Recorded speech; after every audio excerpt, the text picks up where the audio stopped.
Katanya, negeri ini negeri yang peduli. Namun faktanya, kesenjangan terjadi di sana sini. Apakah kita akan duduk berdiam diri Melihat semua ini terjadi dan terus terjadi. Assalamualaikum warahmatullahi wabarakatuh.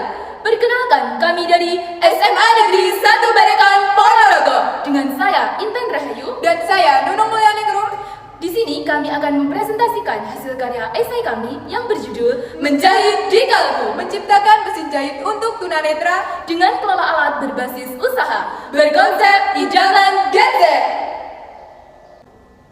Populasi dunia yang terus berkembang menciptakan beberapa generasi, mulai dari generasi baby boomers sampai generasi yang memiliki peran vital saat ini, yaitu generasi Z. Generasi Z mempunyai peran sebagai generasi penerus bangsa Indonesia. Peran pertama dapat ditinjau dari peran pemuda sebagai agen of change. Hal ini berarti bahwa pemuda Indonesia mempunyai kontribusi demi menjadi pusat untuk kemajuan bangsa Indonesia itu sendiri. Peranan pemuda sebagai generasi penerus bangsa sangat penting. Namun, perjuangan pemuda dalam menghadapi era globalisasi menjadi rintangan yang berat, sebab mereka diminta untuk bisa bersaing. Daya saing Indonesia di tingkat internasional sekarang ini masih rendah. Menurut laporan The World Competitiveness Report pada tahun 2017-2018 menjelaskan bahwa meskipun dalam segi kemampuan pasar internasional, Indonesia naik 4 level ke posisi 36 dari 140 negara, namun pada segi kesiapan teknologi, Indonesia masih menempati posisi ke 80. Dengan demikian, peningkatan keterampilan hidup generasi muda dalam teknologi sangat penting dilakukan saat ini sebagai usaha mempersiapkan generasi muda yang memiliki bekal keterampilan dan kecakapan hidup di era global seperti sekarang ini.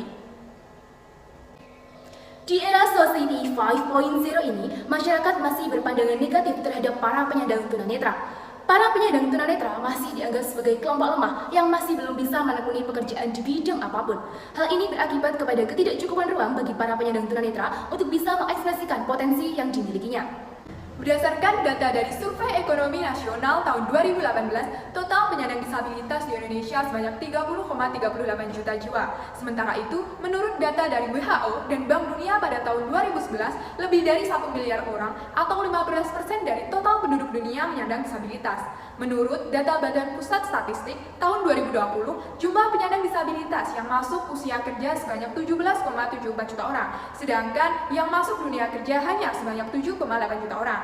Ini berarti tingkat partisipasi angkatan kerja penyandang disabilitas hanya sebesar 44%, jauh di bawah tingkat partisipasi angkatan kerja nasional sebanyak 69%. Penyandang disabilitas merupakan bagian dari masyarakat Indonesia yang memiliki hak, kewajiban, kedudukan, dan penghidupan yang sama dan sebanding dengan manusia normal pada umumnya. Maka dari itu dibutuhkan suatu kebijakan dari pemerintah yang bisa mewadahi kehidupan para penyandang tunanetra.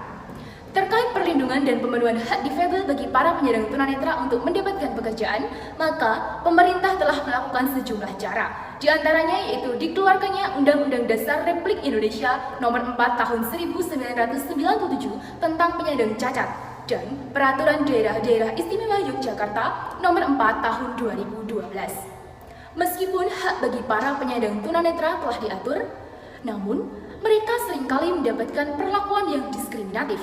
Padahal mereka memiliki kemampuan intelijensi dan kompetensi yang baik. Lantas, bagaimana upaya yang tepat untuk mengatasi permasalahan di atas? Berdasarkan permasalahan tersebut, penulis tergerak menawarkan sebuah solusi berupa gagasan yang kreatif dan inovatif berupa karya esai yang berjudul Menjahit di Kalbu, menciptakan mesin jahit untuk tunanetra Dengan kelola alat berbasis usaha berkonsep idaman Gen Z. Menjahit di Kalbu merupakan sebuah mesin jahit yang berfungsi untuk memudahkan para penyandang tunanetra dalam melakukan suatu pekerjaan, yaitu menjahit. Tujuan yang ingin dicapai penulis dalam membuat inovasi berbentuk teknologi yaitu mengurangi angka pengangguran sekaligus mengoptimalkan perekonomian penyandang tunanetra, menyediakan lowongan pekerjaan bagi para penyandang tunanetra, membantu pemerintah dalam memajukan perekonomian serta kesejahteraan bagi para penyandang tunanetra, melatih pemuda sebagai agen of change yang memiliki keterampilan interpersonal yang kuat sehingga dapat menjadikan generasi muda yang kreatif, inovatif, dan produktif. Adapun komponen hardware maupun software dari mesin jahit menjahit di Kalbu, yaitu yang pertama ada fabric size braille, merupakan komponen berupa macam-macam ukuran kain berbentuk braille. Kemudian ada fabric roll holder, merupakan tempat menyimpan kain yang akan dijahit dalam bentuk gulungan. Ketiga, ada cutter sensor, merupakan sensor otomatis untuk memotong kain. Kemudian ada spot fabric exit, yaitu tempat keluarnya kain yang telah dipotong. Selanjutnya ada sewing pattern brand, merupakan komponen untuk memudahkan para penyandang tunanetra dalam menganalisa pola. Kemudian ada ultrasonic sensor, merupakan komponen hardware untuk memantau kinerja para penyandang tunanetra. Komponen selanjutnya yaitu sensor infrared proximity E18D80NK yang berfungsi untuk mendeteksi posisi tangan para penyandang tunanetra pada jarak 0-20 cm. Selanjutnya ada fall detection alarm. Apabila para penyandang tunanetra melakukan kesalahan dalam proses menjahit, maka fall detection alarm akan berbunyi hingga para penyandang tunanetra membenarkan pola tersebut hingga benar. Selanjutnya yaitu ada sewing thread yang berfungsi sebagai wadah badi benang jahit yang digunakan para penyandang tunanetra untuk menjahit. Selanjutnya ada close folding machine, yaitu modifikasi alat pelipat baju otomatis yang dikontrol dengan menggunakan microcontroller Arduino. Komponen selanjutnya yaitu UC Type S 5.0 yang berfungsi untuk mengontrol para penyandang tunanetra dalam proses menjahit. Sistem kerja dari mesin jahit menjahit di kalbu yaitu mesin jahit menjahit di kalbu melakukan inisialisasi dengan menggunakan ultrasonic sensor. Sensor dari mesin jahit menjahit di kalbu mendeteksi komponen-komponen pada mesin jahit guna mengetahui langkah lebih lanjut yang akan dilakukan mesin jahit menjahit di kalbu. Mesin jahit menjahit di kalbu mulai mengirimkan data tentang kinerja UC Type 5.0 melalui web server. UC Type 5.0 mengakses web server untuk mendapatkan informasi. Atasan dapat memberikan perintah melalui UC Type 5.0. Mesin jahit menjahit di kalbu mulai bekerja dengan kontrol dari UC Type 5.0. Berikut adalah estimasi biaya pembuatan dari mesin jahit menjahit di kalbu. Adapun pihak-pihak yang terkait dalam merealisasikan ide gagasan dari mesin jahit menjahit di kalbu diantaranya yaitu penjahit profesional, perusahaan pembuat teknologi, Dewan Pengurus Pusat Perkumpulan Penyandang Disabilitas Indonesia, serta para penyandang tunanetra itu sendiri. Berikut adalah analisis SWOT dari mesin jahit menjahit di kalbu. Apabila inovasi ini dapat diterapkan secara berkala dan berkesinambungan, maka diharapkan dapat menumbuhkan rasa semangat para penyandang tunanetra bahwa kelainan yang mereka alami bukan suatu penghalang untuk bisa bekerja layaknya orang normal pada umumnya. Sehingga dapat disimpulkan bahwa mesin jahit menjahit di kalbu merupakan inovasi teknologi pintar sebagai sistem tata kelola perekonomian guna memulihkan perekonomian negeri menuju Indonesia Emas 2045. Urip kuwi ojo banding-bandingke, beda-bedake karo liyane.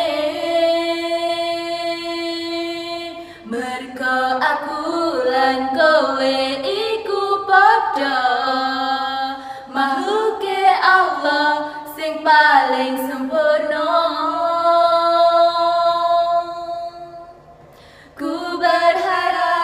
Kau mengerti hati peduli sing nomor siji. Sekian presentasi dari kami. Wassalamualaikum warahmatullahi wabarakatuh.